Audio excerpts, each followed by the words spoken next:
Dans cette vidéo, on va parler du DoorSim, qui est un simulateur de porte, pour l'anglais Door Simulator. Si vous avez vu la vidéo en franglais, vous savez déjà à quoi ça ressemble, qui est l'auteur du projet. Maintenant, l'idée c'est d'avoir une démonstration en français pour ceux qui n'aiment soit pas mon accent ou alors qui ont du mal avec l'anglais. Là, on est connecté donc sur un ESP32 qui a été flashé avec le firmware et j'ai imprimé ici une boîte en 3D avec un écran LCD 4 lignes 20 caractères. J'ai bien réglé le potard, pour moi ça marche très bien. Par contre, j'ai pas des qualités de vidéaste exceptionnelles, vous le savez déjà. Et on voit donc écrit CTF mode present card. Au-dessus, qu'est-ce qu'on a? Donc on a un lecteur de carte RFID. Donc à côté, j'ai aussi un flipper 0 qui va nous permettre de simuler ces cartes.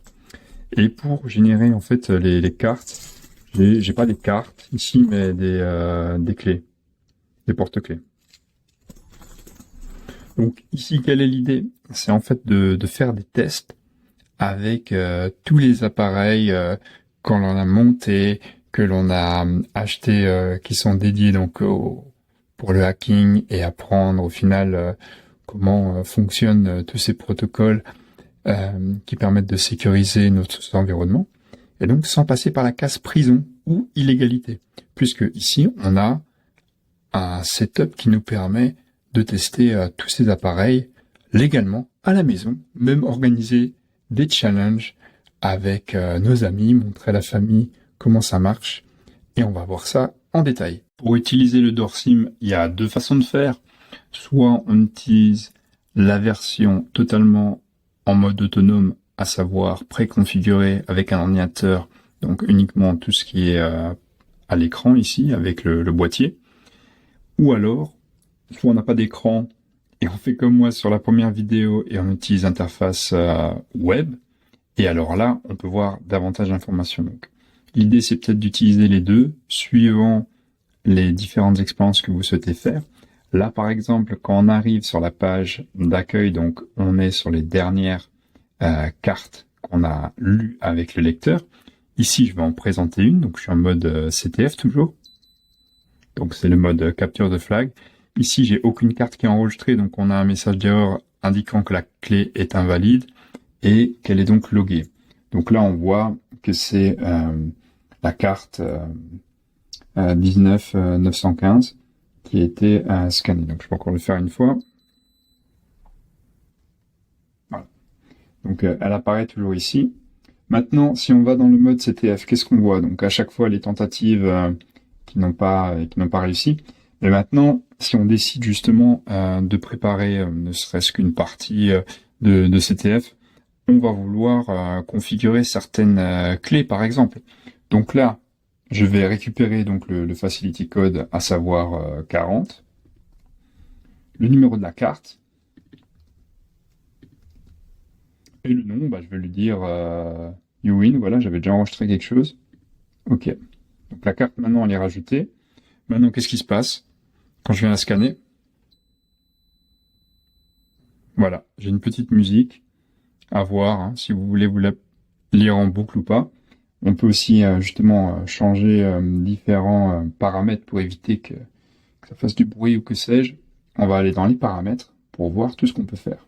Donc là, on est en mode CTF, mais on peut être aussi en mode démo, donc juste pour montrer qu'est-ce qu'on peut faire donc avec le DoorSim.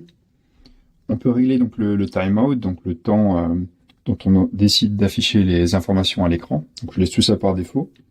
On a les paramètres Wi-Fi, donc l'ESP32 qui est dans ce projet a justement un hotspot Wi-Fi, donc on vient s'y connecter pour accéder à cette interface web.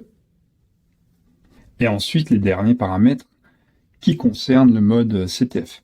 Donc si on souhaite avoir justement un message custom, donc là j'ai mis le nom de la chaîne YouTube, on peut aussi avoir différentes actions. Donc si maintenant on décide d'avoir la LED du lecteur de RFID qui est en train de clignoter lorsqu'une carte valide a été présentée.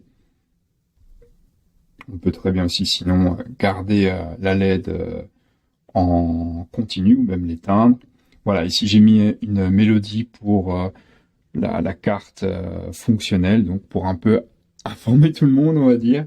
Et le dernier point, on peut désactiver le bip pour une clé qui n'est pas enregistrée justement dans le mode CTF. Donc voilà le rapide tour de l'interface web. Vous aurez vu, c'est très simple. À vous de voir justement quels sont les types d'expériences que vous voulez faire et éventuellement, ne serait-ce que créer un CTF. Voilà, il y a déjà de quoi faire.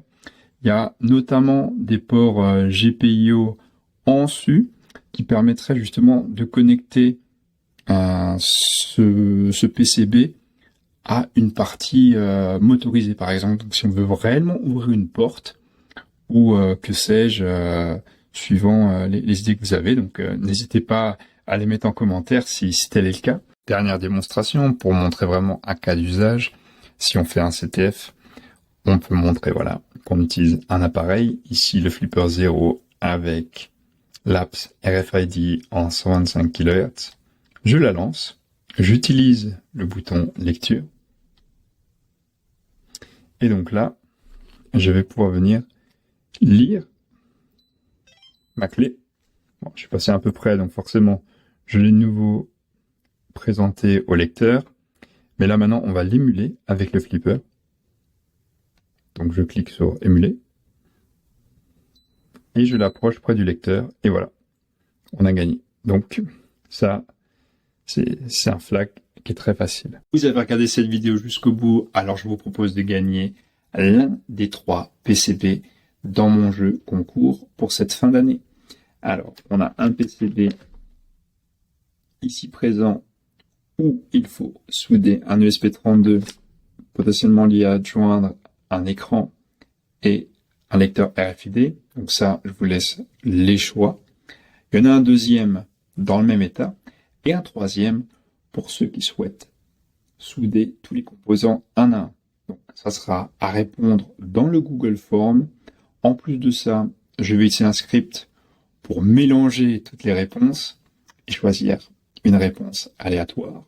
Je contacterai les gagnants par email et ils se verront offrir le PCB par voie postale.